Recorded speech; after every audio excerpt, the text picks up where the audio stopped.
네, 오늘 말씀은 데살로니가 전서 1장 3절 말씀 함께 읽도록 하겠습니다. 한 목소리로 읽겠습니다. 시작.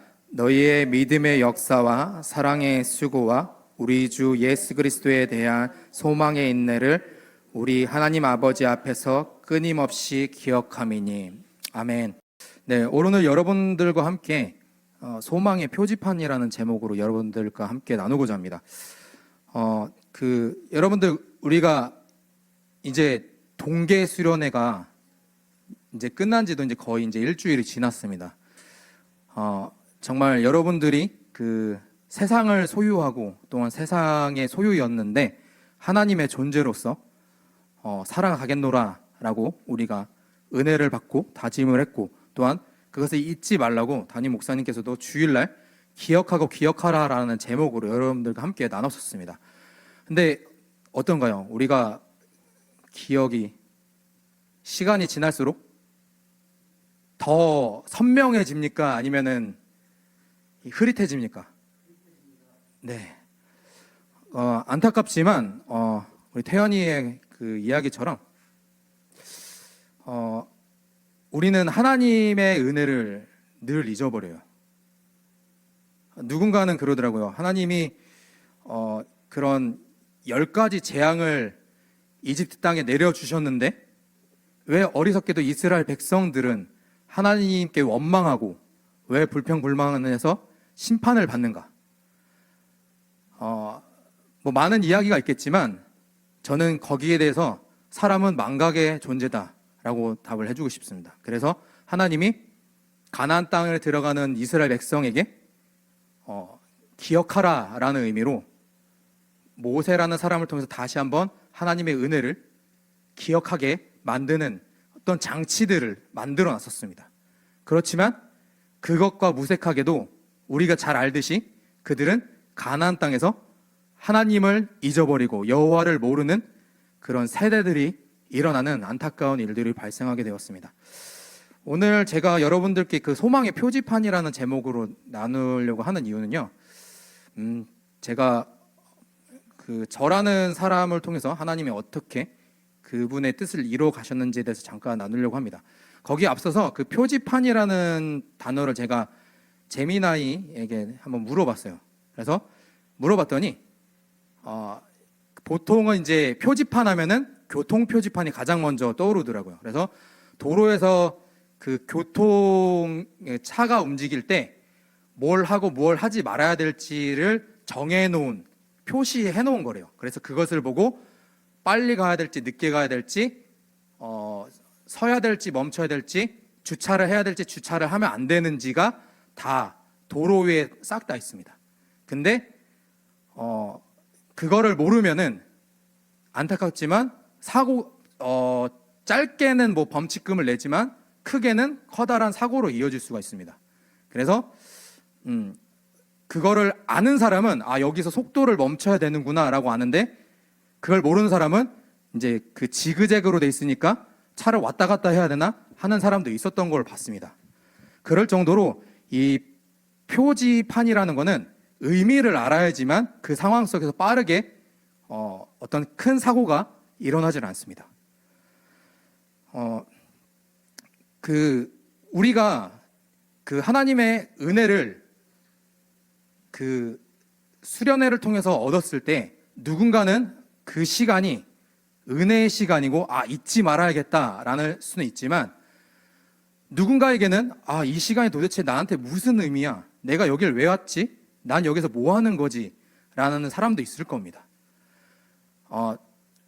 다행히 은혜를 받은 사람들보다 난 여기서 뭐 하는 거야? 라는 사람들이 있다면 오늘 조금 더 이 시간을 통해서 하나님께서 꼭 수련회에서만 은혜를 베푸시는 게 아니라 어떠한 상황 속에서 하나님의 때에 반드시 여러분들을 인도하신다는 겁니다. 제가 목사라서 하는 말이 아니라 목사님도 수련회 때 은혜를 받으시니까 그렇게 쉽게 얘기하시는 거 아니냐 라고 누군가가 얘기할 수 있습니다. 그렇지 않아요. 저도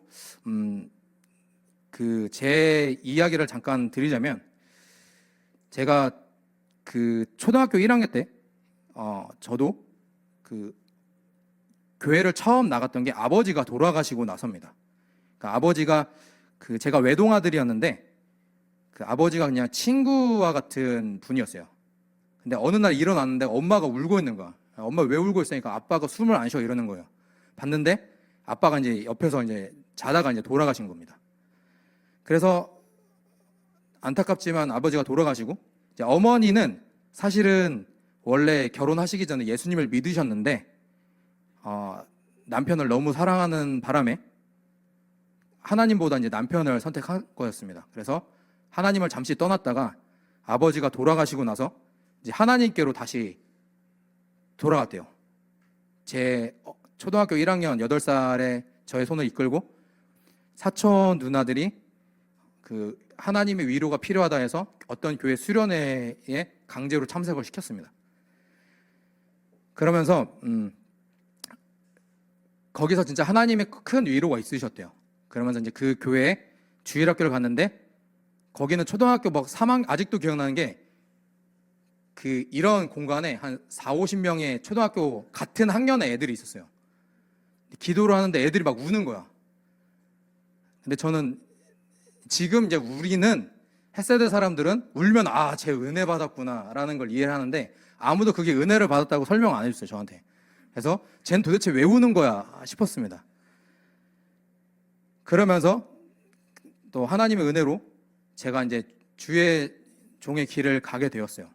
근데 가기 전에 어떤 일이 있었냐면 제가 대학교를 가게 됐는데 내가 정말로 이 길이 맞는 건가 의구심이 들었을 때 옛날에 제가 다녔던 모 교회 원로 목사님이 저희 집에 신방을 오셨습니다. 근데 안더니만 오늘 너한테 주시는 말씀이 있었는데 다른 게 갑자기 바뀌었다 그러면서 저한테 어떤 한 성경 말씀을 주셨습니다. 근데 그 말씀이 하나님이 예레미야라는 선지자를 부르실 때 하셨던 말씀이었는데 그 말씀을 듣자마자 저의 모든 어떤 그런 고민들이 해결이 되고 화살처럼 꽂히는 게 느껴졌어요. 이거 하나님이 나한테 분명히 말씀하시는 거다. 부인할 수 없는 사실이다. 그래서 제가 신대원을 준비를 하고 안타깝게 떨어졌습니다. 그래서 그때 막 동성 목사님, 담임 목사님이 막 이제 위로해 주셨는데 아까 말했던 그 제가 다녔던 교회 원로 목사님이 저를 조용히 부르시더니만 시험 잘 봤냐라고 물어보시는 거예요. 떨어졌습니다. 안타깝게 하니까 저한테 딱 하시는 말씀이 넌 목회자가 아니야 딱 이러시는 거예요. 그게 뭐 그럴 수 있지라고 생각하실 수 있는데 저한테는 이게 청청병력과 같은 말이었어요. 만약에 여러분들이 정말 어떤 꿈을 가지고 고민을 하다가 이 길을 가야겠다 했는데 여러분들이 정말로 존경한 누군가가 너 그 길로 가면 안 돼. 그건 하나님의 뜻이 아니라고 했을 때 어떤 느낌이 드실지 모르겠지만 저는 어땠었냐면은 가슴이 찢어지는 것 같았어요. 진짜 가슴이 그 심장이 찢어질 것 같다는 느낌 아세요? 진짜로 이건 문학적인 표현이 아니라 진짜로 심장이 찢어지는 느낌이 드는 거예요. 아주 막 담임 목사님이 그때 저희 담임 목사님이 사역 갔다가 이제 오셔가지고 피곤하셔가지고 무슨 일이 있었어 하고 이제 누워 계셨는데 기억이 나실지 모르겠지만 제가 가가지고 이런 일이 있었어요 하는데 제가 막 눈물을 흘린 거예요. 그래가지고 목사님이 이제 소파에서 이렇게 편하게 들으시다가 갑자기 벌떡 일어나셔가지고 되게 진지하게 경청을 하셨던 기억이 납니다. 그러면서 그 이후로 제가 그 해당 그 모 교회에 가서 밤마다 기도를 했는데 이게 그냥 우는 게 아니라 제가 진짜 짐승처럼 울었어요. 예전에 동성 목사님도 저한테 얘기했지만 제가 우는 거를 많이 못 보셨을 텐데 진짜 매일매일 짐승처럼 울었습니다. 너무 슬퍼가지고. 그랬는데 제가 막 하나님 이거 진짜로 제가 이 길이 아닌 겁니까? 근데 진짜로 아니면은 언젠가 하나님 제가 그럼 세상에서 있을 테니까 언젠가 저를 다시 부르신다면은 제가 오겠습니다라고 한 거예요. 근데 지금 생각해보면 그때 제가 그건 결론이 아니라 그냥 체념이었던 것 같아요. 체념을 하고 사회생활을 했습니다. 그러면서 어느 날은 이제 그 신한은행에서 청원 경찰을 하면서 그때 막 담임 목사님과 동성 목사님과 이제 같이 살 때인데 저 마음속에는 소망이 없었어요, 진짜로. 나는 진짜 이러다 살다가 죽는 건가? 아, 이러고 그냥 끝나는 건가? 그러면서 이제 나이는 점점 먹어갔습니다. 막 36, 37. 그 전까지만 해도 난 아직 젊으니까 그냥 믿음의 자매라 만나서 그냥 가정을 이루면 되겠지 했는데 시간이 지날수록 이게 초조해지는 거예요. 그리고 그때 또 제가 뭐에 사로잡혔었냐면은 나 이제 결혼 못할 수도 있겠다라는 그런 압박감이 왔습니다. 왜냐하면은 그때 제가 청경을 하면서 받았던 월급이 많지 않았어요. 그때 한 달에 한 170 받고 보너스를 받으면 220 받은 거예요. 근데 이 돈 가지고 누가 나한테 시집을 올까? 혼자 생각이 드는 거예요. 그래서 그때 마침 그 AJ에서 담임 목사님이 저한테 찬양곡을 써봐라 라고 하셨습니다. 근데 저는 못합니다 라고 얘기를 했었어요. 왜냐하면 저는 옛날에 잠깐 목사님한테 베이스를 취미로 배웠었는데 음악에 뜻이 없다라고 생각을 해서 그 음악을 손을 뗐었거든요. 음악의 이응도 모른다. 저는 이런 걸 못합니다. 왜냐하면 그때 예담 전사님도 계셨고 막 음악 하시는 분들이 많았었기 때문에 전공하는 분들이 있는데 제가 어떻게 감히 쓰느냐. 저는 못하겠다. 근데 어느 날 갑자기 이제 목사님이 너 써 이렇게 얘기를 하신 거예요. 그러고 있어가지고 고민하고 있는데 청경 아직도 기억납니다. 청경 그 번호표 앞에서 제가 이러다가 하나님 전 그냥 이러고 그냥 살다가 죽을게요라고 마음을 먹었습니다. 왜냐하면 소망이 없다고 생각을 했기 때문에. 근데 마음속 깊은 곳에서 하나님이 그러시더라고요. 그런 생각하지 마 라고 하십니다. 그 말을 듣는 순간 그러면 제가 하나님 진짜 세상의 기준으로 제가 돈도 없고 뭐도 없지만 그냥 세상이 아니라 하나님 볼게요. 주님을 볼게요 라고 하면서 쓴 그 제목이 세상에 아닌 주를 보내라는 제목이 쓰여진 게 그거였습니다. 그 상황 속에서 저는 엄청 불리했어요. 소망도 없었고요. 기쁨도 없었습니다.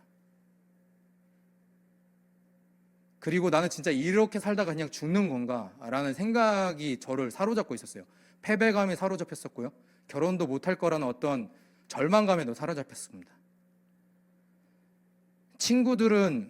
대학교 때 친구들은 사역 나가서 뭐 은혜로운 이야기를 나누고, 고등학교 때 친구들은 어떤 친구는 7급 공무원에 성공해가지고 잘 산다. 어떤 친구는 증권회사 잘 다니고 있다더라. 어떤 친구는 아파트 청약을 부었는데 청약이 당첨이 돼가지고 집 걱정이 없더라. 이런 수많은 이야기들이 막 저한테 들려왔었습니다. 그러면 친구들이 만나자고 해도 저의 어떤 그 낮은 자존감 때문에 다 거절했어요. 핑계를 대면서. 저의 초라한 모습을 보여주고 싶지 않았기 때문에. 그러면서 그 곡을 쓰게 될 때 하나님이 저한테 그 선물을 주겠다는 어떤 그런 마음을 주셨는데, 그러면서 그 곡이 나왔을 때 하나님이 많은 사람들이 듣도록 인도를 하셨습니다. 제가 이게 여러분들께 자랑을 하거나 이러는 게 아니라 저는 그 상황 속에서 가장 불리한 사람이었습니다. 음악하는 사람도 아니었고요. 어떤 소망이 있었던 사람도 아니었습니다. 근데 하나님이 은혜를 베푸시니까 그 사막을 걷다가 그냥 오아시스를 만난 것처럼 그냥 은혜를 그냥 당한 거예요. 당한 거. 제가 여러분들께 이렇게 말씀을 드리는 이유는요. 결국에는 하나님이 저에게 다시 오셔서 저를 목회자로 다시 삼으셨습니다. 근데 그 과정도 여러 가지가 있었습니다. 담임 목사님도 그렇고 동성 목사님도 이제 가야 되지 않겠냐라고 했을 때 저는 제가 멘토라고 여겼던 분의 말이 너무 강력했기 때문에 거기서 헤어나오지 못했었어요. 그러면서 어떤 또 계기로 다시 하나님이 부르셨을 때 아니 10년 동안 뭐 하시다가 이제 부르시느냐라고 이야기를 했습니다. 왜냐하면은 하나님이 모세를 처음 부르셨을 때 시내산에서 만나 주셨을 때 모세가 저는 말을 못합니다라고 얘기를 하잖아요. 근데 저는 그렇게 느껴지더라고요. 아니 내가 40살 때 혈기왕성해서 하나님의 뜻을 하겠다, 하나님의 백성을 내가 어떻게 하겠다고 이집트 사람을 때려 죽이면서까지 이렇게 했는데 그때는 뭐 하시다가 이제 다 늙어 빠져서 말도 못하는 지금에서야 저를 부르십니까? 저 안 갈랍니다 라고 말하는 것처럼 느껴졌어요. 그럴 정도로 처음에는 이제 저도 거절 아닌 거절을 하다가 나중에는 이제 순종하면서 가게 됐었는데, 저의 삶을 통해서 하나님이 여러분들께 이렇게 굳이 이렇게 이 시간을 빌어서 말씀하게 하시는 것은 누군가에게 절망적인 상황이 있거나 패배감에 젖어 있거나 그리고 소망이 없다고 느끼실 때 그냥 표지판인 저를 보시길 바랍니다. 제가 자신 있게 말씀드릴 수 있는 것은 그럼에도 불구하고 하나님이 나에게 이렇게 은혜를 베풀어 주셨다. 예전에 힐링인 햇세드에 참여하신 분들은 들으셨을지 모르겠지만 저는 사실 눈치가 되게 없는 사람입니다. 그리고 하나님이 수많은 것들을 저에게 사실은 부어주셨는데 제가 그것을 인지하지 못한 경우가 되게 많았어요. 사실 이렇게 말하는 것도 제가 쉬운 게 아닙니다. 제가 많은 사람들 앞에서 제가 가장 싫어하는 말이 눈치가 없다는 말이거든요. 근데 이렇게를 말할 수 있는 것은요, 저의 자존심이나 그런 것보다 하나님의 은혜가 더 크기 때문에 절망적인 상황 가운데서도 나에게 부어주신 그 하나님의 은혜가 이렇게 많은데 내가 몰랐었구나 라는 것을 제가 많이 느꼈기 때문입니다. 아까 말씀드렸던 그 곡이 나왔던 것도 제가 뭐 잘나서가 아니라 하나님이 은혜를 베푸셨는데 제가 까먹었고요, 제가 잊어버렸고요, 제가 눈치를 채지 못했더라고요. 그리고 하나님께서 결국에는 나를 목회자로 삼아주셨는데 그냥 왜 이제 와서 이러십니까? 라고 그냥 하나님께 따지고 있더라고요. 막 농담 삼아서 제가 그런 말을 합니다. 저는 되게 운이 안 좋은 것 같아요 라고 말하지만 그것을 넘어서는 하나님이 부어주신 것들이 굉장히 많습니다. 근데 이 사람이 되게 간사한 게 뭐냐면요, 부어주신 것보다 부정적인 거를 보게 됩니다. 부어주신 게 100이고 그냥 그 안 좋은 것들이 10이라고 하면은 100이라는 은혜보다 10이라는 안 좋은 거를 보게 됩니다. 그럼에도 불구하고 제가 여러분들께 이렇게 말씀을 드리는 것은 절망하지 마시고 소망을 품으시길 바랍니다. 하나님은 반드시 여러분들의 걷는 길에 인도해 주실 거고요, 소망의 열매를 맺게 해 주실 겁니다. 아시는 분은 아시겠지만 제가 복음을 전하더라도 사람들이 잘 듣지 않거나 듣더라도 그냥 한 귀로 듣고 한 귀로 흘린 것들이 너무나 많았습니다. 그런 전도의 열매도 많이 없었어요. 근데 작년에 크리스마스 홈커밍 데이 때 이후로 한 친구가 왔을 때 제가 속으로 했습니다. 하나님, 이 친구가 정말로 오게 되면, 우리 햇세대 오게 되면은 이건 진짜 하나님이 하신 겁니다 라고 제가 기도를 했었거든요. 근데 그 친구가 와서 그 친구가 오게 되었죠. 그리고 제가 그 노가다 현장에서 다른 사람 전도하고 있을 때 옆으로 그 친구가 지나가면서 고백을 하더라고요. 자기는 기독교인이라고 말할 수 없지만 자신의 엄마의 평생의 기도 제목이 자기가 교회를 가는 거였는데 어느 날 준호 형이 나타났다라고 얘기를 하더라고요. 본인의 입으로 그렇게 얘기를 했어요. 이게 뭐냐면요, 여러분, 그것도 제가 한 게 아닙니다. 그것도 제가 한 게 아닌데 하나님이 은혜를 부어주셔서 열매를 맺게 하신다는 겁니다.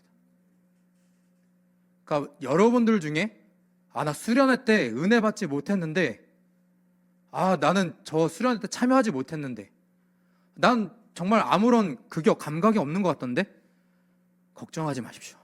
아직은 하나님의 때가 아닌 거고, 하나님께서 때가 오면은 여러분들께 더 많은 은혜를 주실 겁니다. 그래도 만약에 이게 위로가 안 된다, 저를 보시고 위로를 받으시기 바랍니다. 저를 보시고 하나님이 나에게도 언젠가 하나님의 은혜를 베푸실 날이 주실 것이다.